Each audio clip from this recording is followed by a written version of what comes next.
Hello' guys আজি মই visit কৰিছিলোঁ আইশা বিউটি চেলুনত। ইয়াত আজি ষ্টুডেণ্টবোৰৰ এক্সাম দি আছিলে 14 ডেজ মেকআপ ক্লাছৰ।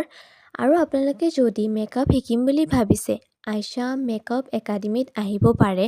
তলত কণ্টেক্ট নাম্বাৰটো দি দিছোঁ আৰু ইয়াতে আপুনি threading, straightening, smoothing, botox, keratin, facial, clean up, makeup, nails আৰু আপোনালোকৰ স্পেচিয়েল ডে'ৰ কাৰণে মেহেন্দি বুকিং কৰিব পাৰে। ইয়াতে আজি এক্সাম ডে প্ৰিপাৰেশ্যন চলি আছে। চবেই ষ্টুডেণ্টবোৰে নিজৰ নিজৰ মডেলটো ৰেডি কৰি আছে আৰু ময়ো ইয়াতে আজি মডেলেই হয়।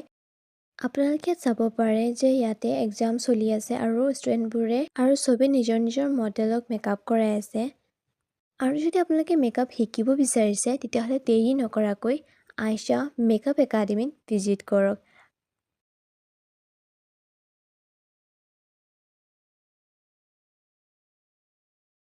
তলত নাম্বাৰটো দি দিম, কণ্টেক্ট কৰিব নাপাহৰিব। Bye bye.